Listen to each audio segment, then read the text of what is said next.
नमस्कार। काफ़ी समय से आप लोगों को बड़ी अपडेट नहीं दे पाए थे। आज हमारे पास एक बड़ी अपडेट है योग के क्षेत्र के अंदर, उसकी हम चर्चा कर रहे हैं। आप लोगों को बस एक बात कहता हूँ कि आप लोग चैनल को लाइक ज़रूर करें ताकि हमारा मोटिवेशन बढ़े और हम थोड़ा जल्दी इसके ऊपर वर्क करें। इस विज्ञप्ति को आए हुए 3-4 दिन हो गए, बट आप लोगों का रेस्पॉन्स नहीं आने की वजह से थोड़ा सा हमें भी ऐसे लगता है कोई बात नहीं, बना देंगे। ठीक है, मैं अपने क्षेत्र के आसपास की जो अपडेट होती है वो आप लोगों तक पहुंचाता हूं। तो कृपया चैनल को सब्सक्राइब और लाइक ज़रूर करें ताकि नई अपडेट आप तक ज़रूर पहुंचे और हमें भी थोड़ा सा हौसला मिले कि हाँ यार इनके लिए कुछ करें। ठीक है, अब देखते हैं क्या अपडेट है। आप लोगों ने देखा होगा, स्टेटस वगैरह देखा होगा हमारा कि आयुर्वेद विभाग के अंदर 2019 सेंटरों के ऊपर योग चिकित्सालयों की योग शिक्षकों की भर्ती आई हुई है। ठीक है, सेंटर कितने हैं? 2019 सेंटर हैं। ठीक है, इनके ऊपर योग प्रशिक्षक महिला और पुरुष लगाने जाने हैं। इनमें से 1958 जो आयुर्वेद औषधालय हैं अपने नियर बाई होते हैं और 41 हेम्योपैथी हैं। ठीक है, और 20 यूनानी हैं। ऐसे इन टोटल करते हैं तो 2019 सेंटर हैं, उनके ऊपर योग शिक्षकों की भर्ती करना सुनिश्चित करेंगे। ठीक है, तो एक महिला पुरुष अलग अलग भर्ती है। अब एक सेंटर के ऊपर आपको पता हो कि 2 भर्तियां होती हैं, एक मेल और एक फीमेल। इनका क्या वर्क होता है? महिला जिस सेंटर के ऊपर चयनित होती है उसके ऊपर वहाँ के आसपास के ग्रामीण लोगों को योगाभ्यास कराती है, और पुरुष होता है जो पुरुष वर्ग के लोगों को, अपने आसपास के क्षेत्र के लोगों को योगाभ्यास करवाते हैं। आजकल इसमें एक नया अपडेट और कर दिया है। ये भर्तियाँ 2021 से चल रही हैं। ठीक है, इसके अंदर आपको मैं बताना चाहूँगा कि इसमें 3 फेज आ चुके हैं। फर्स्ट फेज, सेकंड फेज और थर्ड फेज, 3 फेज आ चुके हैं। हर साल ये वैकेंसियाँ कराते रहते हैं। ठीक है, और इसके अंदर जिसकी योग्यता ज़्यादा होती है उसके आधार पर इनका चयन कर लिया जाता है, परसेंटेज बेस और योग्यता के अनुसार।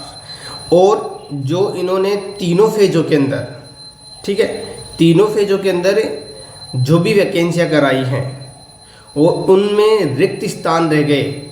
अब उन रिक्त स्थानों को भरपाई कर रहे हैं, ये उनकी पूर्ति कर रहे हैं। जैसे फर्स्ट फेज के अंदर 500 इन्होंने आयुर्वेद औषधालय चुने थे। ठीक है, उसमें कितनी पोस्टें हुई? 1000 हो गई, 500 मेल और 500 फीमेल। दूसरे फेज में इन्होंने 1000 लिए। ठीक है, जिसके अंदर 1000 महिलाएं, 1000 पुरुष हो गए। और तीसरे फेज में इन्होंने 2000 के आसपास ली। ठीक है, उसके अंदर 4000 हो गए। ठीक है, तो ऐसे ही अब 4000 वो हो गए, 1000 वो हो गए और 2000 हो गए। तो ऐसे 3 फेजों के अंदर जो रिक्त स्थान बचे हैं उनके अंदर किसी ने छोड़ दिया, कोई गया नहीं है। ठीक है, या किसी वजह से कोई हट गया है, तो जो रिक्त स्थान हैं उनकी भरपाई के लिए ये वैकेंसी कराई जानी है। तो आपको कहाँ कहाँ है रिक्त स्थान, उनकी सारी जानकारी देते हैं। अब इसमें फॉर्म भरने के लिए क्या है, सबसे पहले अपने डॉक्यूमेंट्स तैयार कर लें। ठीक है, क्योंकि इसकी लास्ट डेट 17 तारीख है। 17 तारीख से पहले अपने डॉक्यूमेंट्स तैयार कर लें। जैसे 10th, 12th, ग्रेजुएशन, या 12th के बाद जिन लोगों के पास योग का डिप्लोमा है वो योग का डिप्लोमा, और जिनके पास ग्रेजुएशन योग के अंदर है वो ग्रेजुएशन, और उसके बाद में डिप्लोमा, और फिर उसके बाद में किसी ने मास्टर डिग्री कर रखी है तो मास्टर डिग्री। ठीक है, इसमें आपको मैं बताना चाहूँगा कि जो कोर्सेज हैं, शैक्षणिक योग्यता है, उस किस प्रकार से इन्होंने डिनोट किया है कि सबसे पहले इन्होंने दिया है BNYS YS, ये एक डॉक्टर की डिग्री होती है। उसके बाद में इन्होंने दिया है मास्टर्स ऑफ योगा, दूसरी क्वालिफिकेशन, ठीक है। फिर तीसरी इन्होंने दिया है BA BSc योगा, BA हो या BSc योगा, और MA MSc, ठीक है। और तीसरे फेज के ऊपर इन्होंने दिया है PG डिप्लोमा या UG डिप्लोमा, ठीक है। हाँ, और फिर इसके बाद में दिया है इन्होंने 6 मंथ का डिप्लोमा, फिर इसके बाद में दिया है इन्होंने आयुर्वेदिक नर्सिंग। ये क्या इनकी क्वालिफिकेशन है, ठीक है। तो ये क्वालिफिकेशन के आधार पे तो क्या ज्वाइनिंग होगी। इससे पहले अपने पास जो डॉक्यूमेंट्स हैं वो तैयार कर लें। जैसे मैंने अभी बताया आप लोगों को 10th की मार्कशीट, 12th की मार्कशीट, ठीक है। अगर आपने ग्रेजुएशन योगा से कर रखी है तो ये, मास्टर्स योगा से कर रखी है तो ये, ठीक है। और किसी ने BNYS कर रखा तो ये, और फिर उसके बाद में PG डिप्लोमा। फिर इन्होंने एक चीज़, अगर आपने नोटिफिकेशन देखा हो तो एक चीज़ और देखो कि अंतिम प्रमाण पत्र, उसे बोलते हैं प्रोविजनल सर्टिफिकेट, अगर आपके पास है तो उसे ज़रूर लगाएं। और आपके पास आप मूल निवास कहाँ के हैं उसके 2 प्रूफ चाहिए, या तो मूल निवास, ठीक है, या फिर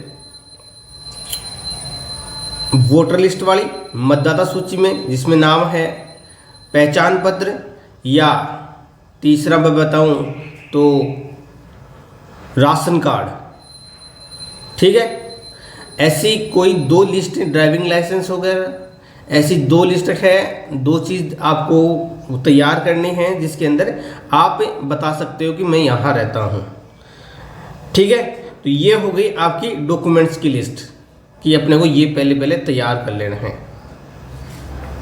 हाँ, इसकी लास्ट डेट 17 मार्च 2025 है, ठीक है। इसकी लास्ट डेट 17 मार्च 2025 है। तो उससे पहले आप लोगों को ये फॉर्म भरना है, ठीक है। मैं जहाँ तक समझता हूँ कि आप लोगों को इसकी वैकेंसी के बारे में कुछ तो पता लगा होगा, ठीक है। तो अब नेक्स्ट जो ये एक चीज़ और बताना चाहूँगा, इसके अंदर दे रखा है कि ये वैकेंसी, यह पद, ये उन्होंने बहुत अच्छी तरह से हाईलाइट कर रखा है, यह पद पूर्णतः पार्ट टाइम, अस्थायी, मानदेय आधार पर एवं स्वैच्छिक सेवाओं के आधार पर 1 वर्ष के लिए अथवा योजना लागू रहने तक जो भी पहले माना जाएगा उसके आधार पर हम आपको रखेंगे। अगर मान लो योजना बंद होती है तो आपको हटा दिया जाएगा, या 1 साल पूरा होता है तो हटा दिया जाएगा, ठीक है। तो इन्होंने ये पहले दे रखी है, लेकिन आप डरे नहीं इस चीज़ से। एक बार जो आयुर्वेद में लग रहा है उसको अभी तक किसी को भी नहीं हटाया गया, ठीक है। तो अपने डॉक्यूमेंट्स तैयार करें, अपने फॉर्म के अंदर कोई कमी नहीं छोड़ें, और अपने निर्धारित स्थान कहाँ हैं उसे देखकर जरूर भरें फॉर्म, ठीक है। आज के लिए इतना ही। नेक्स्ट वीडियो में हम आपको बताएंगे, सिखाएंगे कि फॉर्म किस प्रकार से भरते हैं, ठीक है। फिर भी आपको किसी प्रकार की कोई सहायता चाहिए तो आप हमें कमेंट कर सकते हैं, ओके। लेकिन मैं आपको लोगों को एक कहूँगा कि आप सब्सक्राइब जरूर करें, ठीक है। जय हिंद, जय भारत माता।